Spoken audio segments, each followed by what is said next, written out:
Hi guys! Salamat sa inyong patuloy na ginagawang pagsubaybay dito sa ating discussions about dynamics of rigid bodies. At ang ating magiging topic ngayon guys is all about the tangential and normal component of acceleration. At marahil ay tinatanong ninyo ano bang ibig sabihin itong tangential at normal component ng acceleration.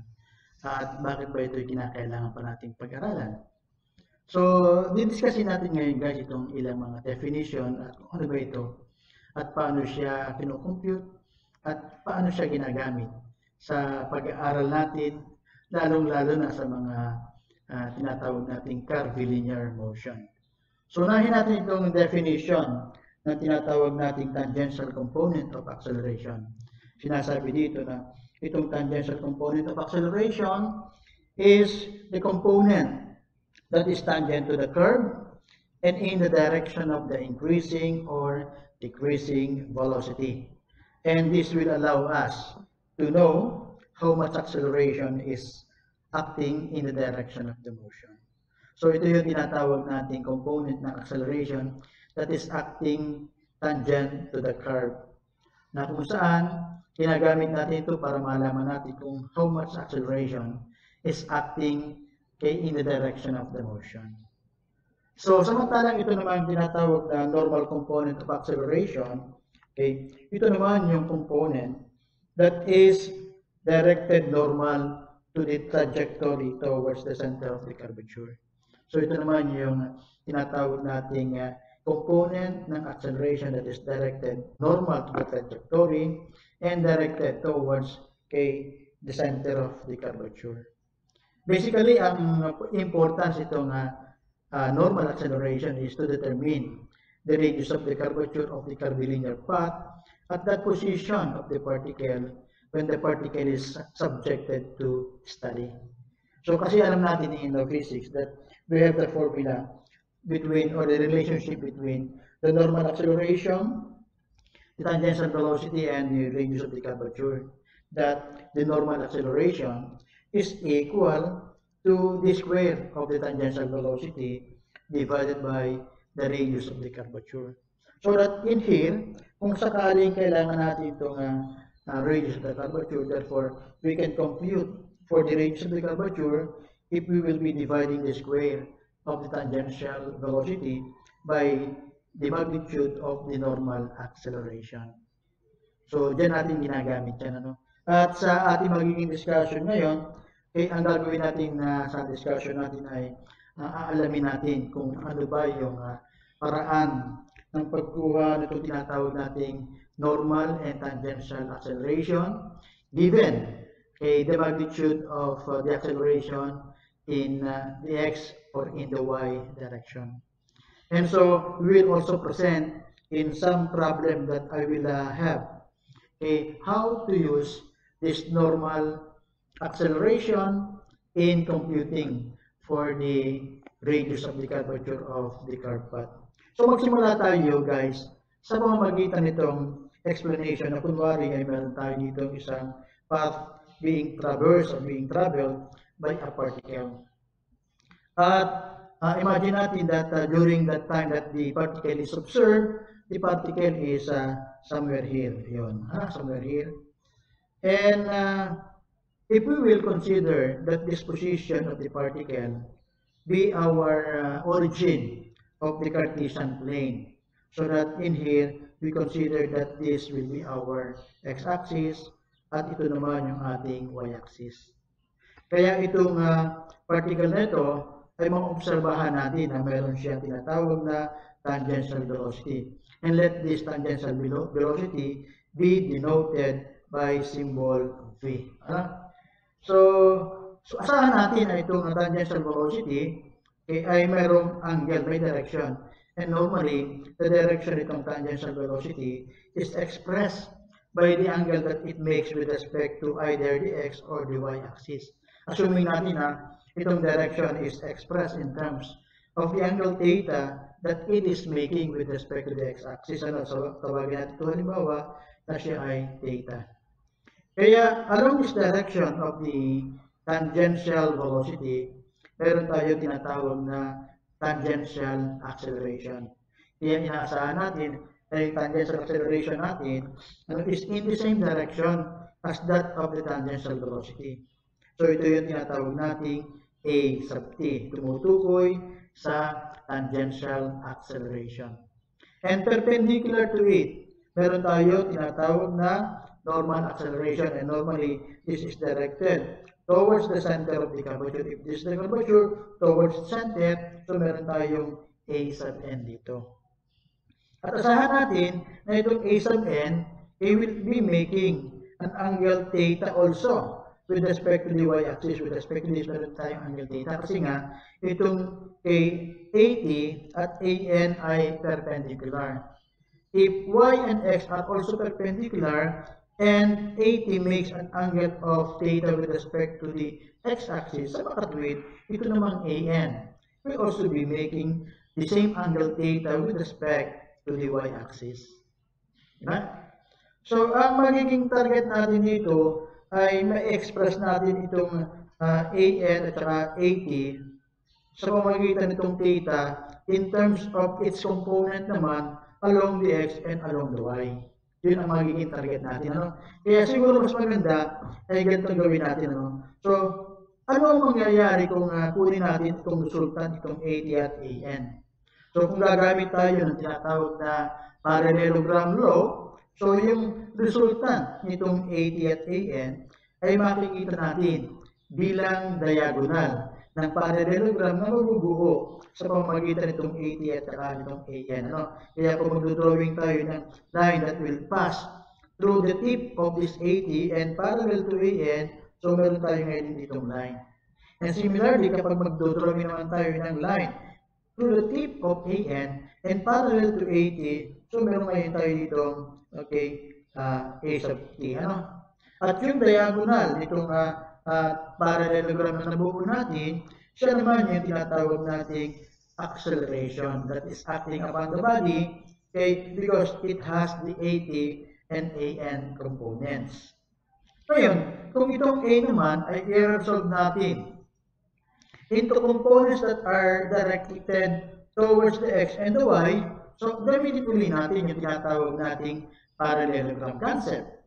Sa makatwid, if we will be drawing, mula sa tip itong A, papunta sa x and parallel to y, so makakabuo ngayon tayo dito ng line na yan. At yung component, yung projection itong A along this component, along this x-axis, yun yung tinatawag nating x component ng ating acceleration and normally denoted by A sub x.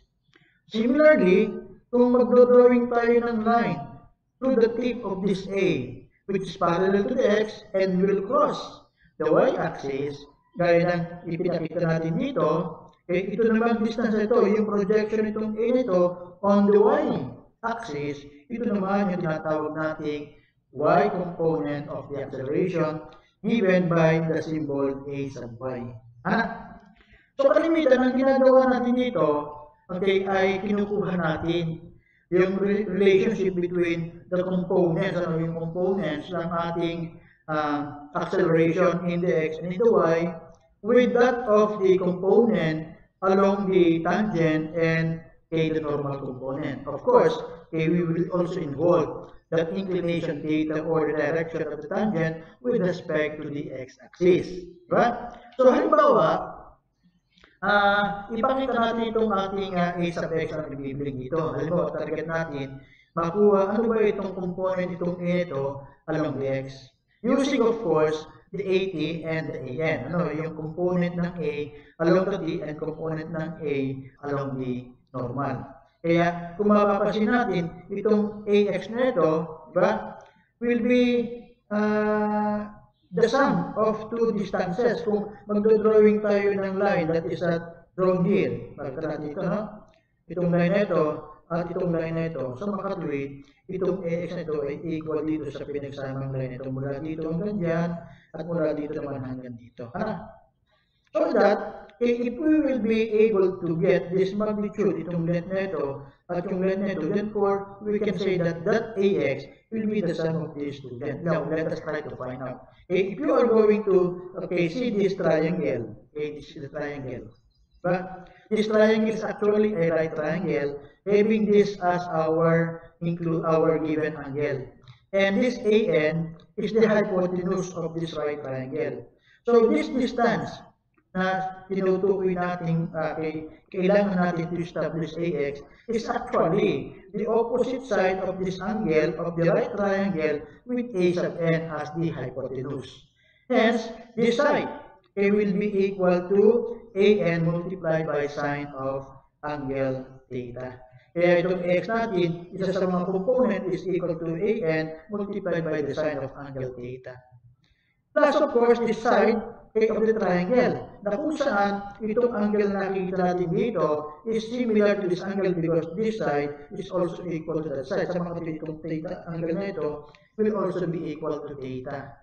Kaya, itong side na ito, mula dito ganyan, is actually the adjacent side of this angle theta of the right triangle having AT as the hypotenuse. Hence, itong side na ito will be equal to AT multiplied by cosine of theta. Kaya kung idaragdag natin itong side na ito dito, therefore our AX will become equal to AN multiplied by sine of theta plus AT multiplied by cosine of theta. So ganyan natin kinukuha yung x component of the acceleration given the magnitude of the tangential and the normal component. And what about the y component? Itong y component nito, itong tinutukoy natin a sub y, itong kulay nila mula dito hanggang dito, di ba? So kung titignan natin yung side na yan, itong side nito naman will be the difference between this magnitude, ano? Itong magnitude nito, pakita ko yung magnitude na yan, ano? Itong magnitude nito, which is our kulay blue nito, at ibabawas ko itong side na ito, di ba? So yun yung ating AY. Kaya kung ating makita, AY will be the difference between this side and this side of the triangle. Right? But how much is this side of the triangle? Makikita natin na itong side na ito is the adjacent side of this angle of the right triangle having A sub n as the hypotenuse. Hence, this side will be equal to AN cosine of theta. Samantalang itong kabilang side naman, itong side na ito nakikita natin dito is the opposite of this angle theta of the right triangle with AT as the hypotenuse. Kaya itong ating side na ito is equal to AT multiplied by sine of theta. Kaya kung ito idaragdag o ibabawas natin dito sa height na ito, then A sub y will become equal to AN cosine of theta minus AT sine of theta. At ganyan natin kinukompute yung magnitude ng y component of the acceleration. Pero may mga pagkakataon ang given are the components of the acceleration in the x and in the y. At ang ipinakompute naman sa atin yung tangential at saka yung normal component of the acceleration. Lalo nga kung ang kailangan natin ma-define ay yung radius ng curvature of the curve path. Kaya, this time ay ipakita naman natin paano naman kung ang given naman ay yung x and y component of the acceleration and we wanted to compute for the tangential and the normal acceleration. So let us try to find out. So ipakita natin dito, no? So let us try to use the same magnitude. So tinanggal ko lamang yung computation at ipakita natin. Okay, ang tinatarget natin ngayon dito itong ating A sub t. So, kung titignan natin, if AX is the component of A in the x direction, then if we are to draw from the tip of this A sub x, a line parallel to A sub n. Mag-drawing tayo ng line parallel sa A sub n, papunta dito, therefore ito yung ating makikita. So, yun yung ating makikita. And we will have here a right triangle with this as our angle. Itong A sub t will be a part of this side of the right triangle. So assuming that this side of the right triangle, mula dito, ay tawagin natin AX cosine of theta, being the adjacent side of this angle of the right triangle having AX as the hypotenuse. Then this side will be equal to AX cosine of theta. Diba? But our AT will be the difference between that and this distance. Diba?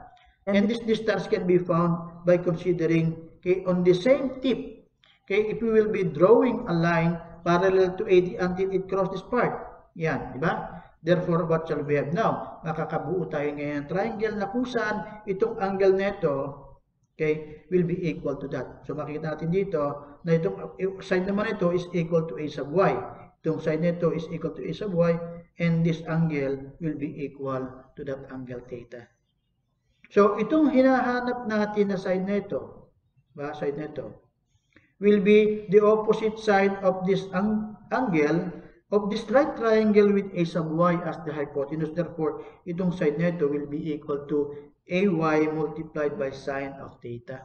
Similarly, itong side naman na mula dito hanggang dyan is the adjacent side of this angle of the right triangle having AY as the hypotenuse. Hence, this magnitude will be equal to AY cosine of theta. Ngayon, babalikan ko lamang itong ating A sub t. Ito kasing A sub t, sabi dito, is the difference between this side and that of the side. Hence, yung ating A sub t dito, yan. Itong ating A sub t dito, na nagbiblink, will be equal to the difference between AX cosine of theta, this one, minus this side, and this side is equal to AY sine of theta. So that is minus AY sine of theta. And this component, or the normal component of the acceleration given by A sub n, will be the sum of the two sides. Itong side namang ito, at saka itong side, kasi itong height na ito, will be equal to this and to that. Hence, we can say that this A sub n will be equal to, okay, AX sine of theta plus AY cosine of theta. At yun yung ating magiging value. So, ganun natin kinocompute ngayon yung normal at saka yung tangential given the x and the y component of the acceleration. In similar way, we can also compute the x and y component of the acceleration if we were given the normal and the tangential component of the acceleration. Para siguro mas madali nating maintindihan itong ating discussion, ay tingnan natin itong ating problem na inihanda sa atin. Meron tayo dito kasi inihanda na isang problem na kung saan meron tayong tatlong given para lalo ninyong maintindihan kung paano yung proseso ng paggamit ng ating formula at pagkuha ng tinatawag nating normal and tangential components of the acceleration. And here is our problem. Okay? So, in the problem, meron tayong particle that moves in the xy plane with AX having an acceleration of negative 6 feet per second square. And the y component of the acceleration is given as negative 30 feet per second square. If the initial velocity is 100 feet per second, which is directed at a slope of 4 to 3. So we are required to compute for the following: letter A, the tangential and normal component of the acceleration, and the radius of the curved path after 2 seconds. So what will be the normal and the tangential component of the acceleration, plus of course the radius of the curved path pagkatapos ng 2 seconds. So itinatanong din dito the tangential and the normal component of the acceleration and the radius of the curved path after 8 seconds. Siguro bakit halos magkapareho naman, So dito kasi naglagay ako ng additional question para ipakita natin yung changes in the direction as well as the acceleration of the motion. And in the third question, we are required to find for the radius of the curved path when the particle reverses its direction in the x-axis. So ano bang ibig sabihin ito? Kapag daw bumalik na siya in the x-axis, okay, ano daw yung tinatawag nating radius of the curved path. Okay? So siguro mas maganda ay ipakita natin dito yung ating scenario. Okay? Imagine natin that we have here our origin of the xy plane na gaya ng binabanggit natin sa problem that there is an xy plane. So tawagin natin siyang x and y plane. Dito sa origin nito, so siya yung magiging starting point of our particle when the time is equal to 0. Diba? So this particle is given an initial velocity of 100 feet per second. So meron siyang 100 feet per second dito and inclined at 4 to 3. Diba? 4 to 3. So in here, we will be required what will be the tangential and the normal component of the acceleration plus of course the radius of the curve after 2 seconds. So puntahan muna natin, let us analyze muna itong ating initial condition of the particle. If the particle has this velocity which is inclined at 4 along the y and 3 along the x, therefore we can express and we can compute for its component, for the component of the initial velocity, particularly in the x and in the y. So kung titignan natin dito, also given in the problem is the acceleration along the x and along the y, and it is said that the acceleration along the x is negative 6 feet per second squared. Ibig sabihin, it is oppositely directed in the direction of the motion. It is directed to the left. Ito naman tinatawag na negative 30, kaya yung negative dito indicates that it is directed downward. So meron tayo dito 30 feet per second square na acceleration in the y direction. Kaya kung i-analyze natin ito, yung kanyang x component of the velocity will be represented by this and can be computed as the ratio of 3 is to this magnitude, that is actually 5 of our 100. And if that would be computed, it will be equal to 60 feet per second. So, paano ito na po 60 feet per second? It is actually 3 over 5 kasi itong ating radius will have a value inclination of 5. So, meron tayo ngayon dito 60 feet per second component index initial velocity.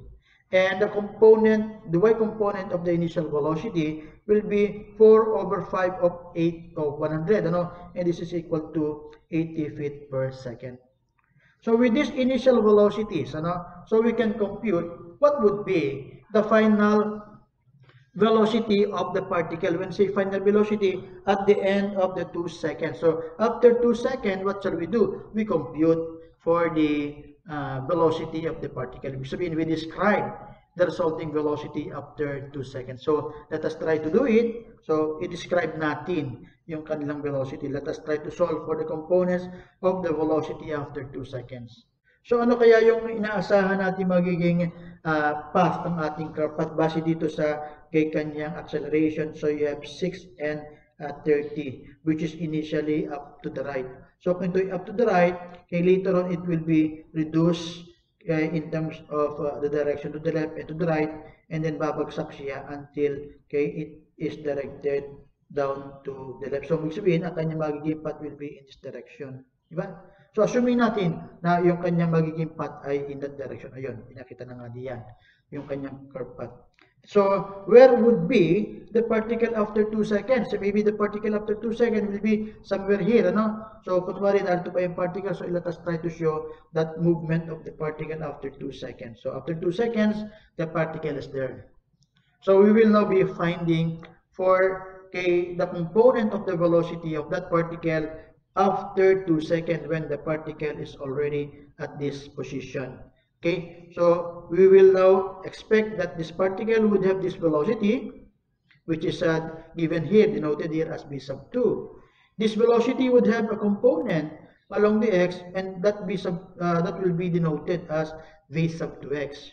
It will also have a component in the y, at tatawagin natin siyang v sub 2y. So, ang tinatarget natin ngayon dito, ano ngayon itong v sub 2x, ano itong v sub 2y. So, we shall be solving for this, after 2 seconds. And how do we do it? So, we will be applying here the rectilinear motion of the particle. So, along the x, pwede natin ma-solve yung kanyang final velocity being equal to the initial velocity plus the product of the acceleration multiplied by t. Where our initial velocity is given at 60 feet per second. Yung ating acceleration is also given, directed to the left, hence it is -6. And our time is given at 2 seconds. So that if this are be substituted, our equation becomes v sub 2x is equal to 60 plus -6 multiplied by 2. And then that will give us a value of 48 feet per second.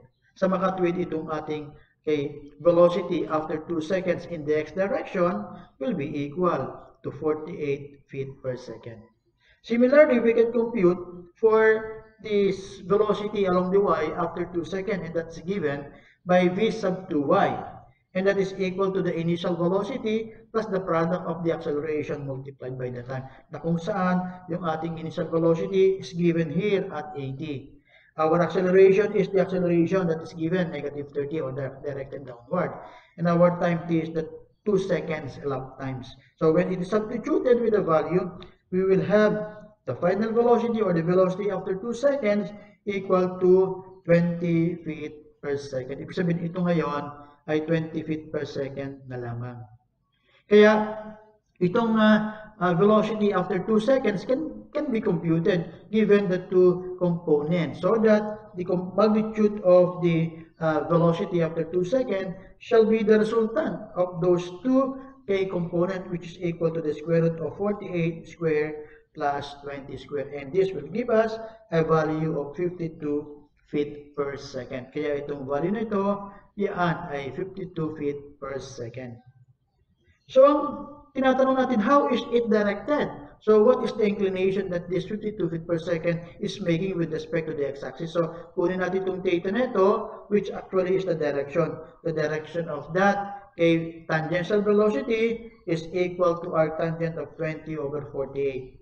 And that it will give us a value of 22.62 degrees. So, itong direction na ito of the tangential velocity will also be the direction of the tangential acceleration. Kaya naandyan din yan yung direction ng tangential acceleration. We just don't know whether it's acting to the left, down to the left, or up to the right, but the direction will be in that direction. If it is decreasing, ibig sabihin, the direction of the acceleration is downward. If it is increasing, the direction is actually upward in that direction. So let us now try to compute. For the tangential and normal component of the acceleration. Asan ba itong tangential acceleration? Ipakita natin yung tangential acceleration dito. Ayun. So because it is decreasing, so the tangential acceleration is directed opposite that of the motion. And tawagin natin itong a sub t. And where are we going to find our normal acceleration?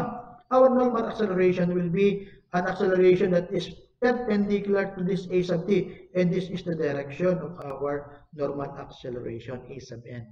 Diba? So, kung ililipat natin itong ating acceleration dito, yung x and y here, okay, we can compute for this acceleration, a sub t and a sub n. Okay, knowing that this angle theta, the direction of the tangent with respect to the horizontal, is the same direction of this a sub t with respect to the horizontal, that theta is also equal to this theta. Diba? Kaya ang target natin ngayon is compute na itong ating a sub n. So ano ba yung kukumpute natin? So assume natin na itong line na ito is our tangent line and perpendicular to it is our normal line. So kailangan lamang ma-define natin ano ba yung component nitong x at itong y along this tangent and along that normal. So kaya isa-isay natin. Kung pinag-uusapan natin ay yung normal component, di ba? Yan, yung normal component. Okay, tingnan natin yung part nito. Okay, yung normal component mo nito, yung perpendicular directed in here. Ano? So kung titignan natin itong ating a sub y, itong a sub y natin, at in-establish natin yung kanyang component along the end, along this axis. So, makakakita tayo ng side nito. This side represents the component of this a sub y along the normal. So, if this is theta, then this part will be equal to a cosine of theta because itong angle nito will also be equal to theta. And this side will represent the adjacent side of this angle of the right triangle having a sub y as our hypotenuse. Kaya itong side na ito will be equal to ay cosine of theta. Diba? Samantala, ito namang component na ito, okay, of the x in the normal direction will be the opposite side of this angle with a sub x as the hypotenuse. Kaya sa makatwid, itong side na ito na maliit is equal to ax multiplied by sine of theta. So that itong ating a sub n will be the difference between and that. Di ba? Kaya lalabas dito, yung ating a sub n will be equal to, if we will consider that upward to the left is positive, therefore that is equal to ax sine of theta minus ay cos sine of theta. And if ax, ay, and that of theta which was computed earlier at 22.62 shall be substituted in the formula, therefore our an will become equal to 6 multiplied by 22 or sine of 22.62 minus 30 times cosine of 22.62 gives us a value of a sub n equal to negative 25.38. So, ano ibig sabihin ng negative? It is directed down, okay, to the right. Yung opposite itong upward na ito na tinutukoy. Ano? Kaya yun ang mabilis. And this will be used in the computation of the radius which we will be showing later on. Now, what about our tangential component? But tangential component will be the component of these two components along this line, along this tangent na tinutukoy. At makikita natin yan being this part. Ito yung kulay-pula na yon na adjacent of this angle of the right triangle having a sub x as the hypotenuse. Kaya itong side na ito will be equal to ax cosine of theta. At itong side naman na ito, na nakikita natin dito is the opposite side of this angle of this right triangle with a sub y as the hypotenuse. Kaya itong side na ito will be equal to ay multiplied by sine of theta. Kaya pag sinubstitute natin dito, assuming that both to the left will be negative, so I have a negative ax cosine of theta, also negative naman itong kabila kasi in the same direction naman sila. No? So that is ay sine of theta. And if this ax and ay plus theta will be substituted in this equation, I have negative 6 cosine of 22.62 minus 30 sine of 22.62 will give us a value of the AT equal to 17.07 feet per second squared. So that becomes now the tangential acceleration. This is how the velocity changes in that direction. It changes, it decreases by an amount of 17 feet per second. Yun ang ibig sabihin nun. Now, if we wanted to compute for the range of the curvature, di ba? So, knowing that the acceleration can be expressed in terms of the velocity, which is equal to v squared over rho. Hence, in here, we can solve that rho is equal to v squared over a sub n. That if this will be substituted, we can compute for the magnitude of the rho equal to 106.54 feet. So that gives us now that the radius of the curvature at this point. Diba? So ngayon, puntahan naman natin itong second problem na sinasabi dito. What shall be the tangential and normal component of the acceleration and the radius of the curve path after 8 seconds? So, 8 seconds na pinag-uusapan natin dito. Nasaan na kaya yung ating particle after 8 seconds? Maaaring siya ay lumagpas na sa taas, maaaring siya narito na, ano? So, hindi natin alam. So, what shall we do? So, if we will be computing for the magnitude, pakita natin yung kanyang magnitude. The x component of the velocity after 8 seconds using the formula is equal to v sub x plus 80. Again, if a will be substituted with its value of negative 6 and the time of 8, so we having the velocity at 60, therefore we can find for the x component of the velocity after 8 seconds to be 12 feet per second. Ibig sabihin ito ay positive, ibig sabihin it is still directed to the right. Pakanan pa yung kanyang direction. While for the y component of the velocity, the formula will be equal to v sub 8y being equal to v sub oy plus 80. Again, if this will be substituted with the value, it y equals 80. So I have here negative 30 multiplied by 8. This will give us a value of v sub y equal to 160 feet per second. Ibig sabihin, downward na siya, ibig sabihin, bumababa na siya. Kaya kung pinakita nga natin dito, yung kanya magiging path, ayun na, bumagsak na siya after 8 seconds, nandito na siya. Ulitin ko lang ulit para makita natin siya. After 8 seconds, ito na yung kanyang position. Asan itong 12 feet per second? Since it is still direct, it is still positive, ang ibig sabihin niya, the direction is still positive, directed to the right. Ito ngayon yung ating v sub 8x at ang kanyang magnitude is 12 feet per second. Asan na itong negative 160? Ibig sabihin, downward na siya. Pababa na yung kanyang direction. Ito yung kanyang velocity, and the magnitude is already at 160 feet per second. What is the magnitude of the velocity after 8 seconds? So we can compute the magnitude by taking the resultant of the two components, so that the velocity at 8 will be equal to the square root of 12 squared plus 160 squared, giving us a value of 160.45. So ibig sabihin, this velocity, tangential velocity, is actually 160.45. And we will also be looking for this inclination that this velocity is making with respect to the horizontal. We need this one. And how much is this angle? That angle can be taken as the arctangent of 160 divided by 12. Right? The vertical to the horizontal component, so that is 85.72. Almost vertical na siya kasi masyado nang maliit itong 12 compared to this of 160.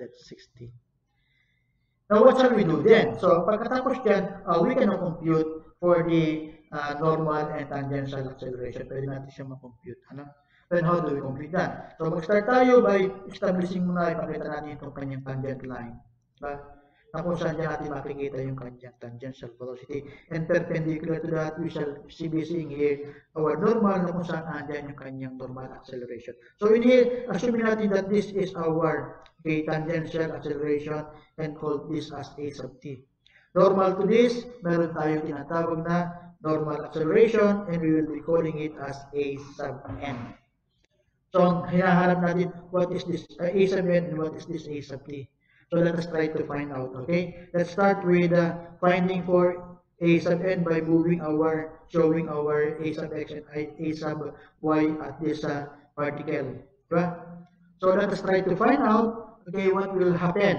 So yung ating theta, of course, is the angle that this tangent is making with respect to the horizontal. And this angle is also equal to that angle. And also equal to this angle, theta. Kaya makikita natin dito, itong component na ito, okay? Yung a sub n dito will be the component along this direction of this 6 and that of 12. Itong component na makikita natin dito. Okay? Yan. At saka itong component na makikita natin dito. Ayan. So ito kasi tatawagin natin opposite of this angle, ano? So that is equal to ax sine of theta. While this component will be the adjacent of this angle. So that is ay cosine of the angle theta, cosine of the angle theta. Yan. Diba? Kasi itong angle na ito will also be equal to that angle, and this side will be the adjacent of this theta of this right triangle, having a sub y as the hypotenuse. Hence, you have here a sub y cosine of theta. And they are located in the same side, so they will be both negative here, ay cosine of theta. Kaya kapag sinubstitute na natin ito, so you'll have a value of a sub n equal to negative 8.222 feet per second squared. And the tangential component will be the component in this direction of the x and the y components of the acceleration. Hence, it will be this magnitude. Okay? The magnitude na ito, which is the adjacent side of this angle theta. Kasi ito rin yun. And therefore, this is ax cosine of theta. Okay, so we will be writing it, that is a cosine of theta. If it is located above or directed above, so we have positive. And this a sub component of this a sub y will be this magnitude, which is the opposite side of this angle of this right triangle, having a sub y as the hypotenuse. Hence, this will be equal to ay sine of theta. Since that is directed downward, hence this will be negative ay sine of theta. So if we will be substituting the value, therefore, we shall be getting a magnitude of a sub t equal to 6 cosine of 85.72 this angle. A minus a 30 times sine of 85.72, giving an 80 of negative 29.47. So what would therefore be our radius of the curvature at this point. So to find for the radius, so we can use again the formula AN is equal to B square over radius, and from here radius is equal to B square over AN. Therefore, if this will be substituted with the value, I have here 100.45 square divided by 8.222, giving us a value of the radius equal to 8,131.13. Okay? And so, guys, yun yung dalawang solution sa problem na ipinakita ko. Ano? And I hope that with the solution that I have presented, you have understood the concept of the normal and tangential component of the acceleration, and be able to use that in particular computation of the radius of the curvature at any point of the curve. Sana guys ay nasundan niyo itong ating ginawang presentation. At huwag niyo akong iwan guys, patuloy niyo ako subaybayan by subscribing to this channel and sharing it to your friends so that your friends may also be notified of this kind of discussions. Once again, thank you very much for watching.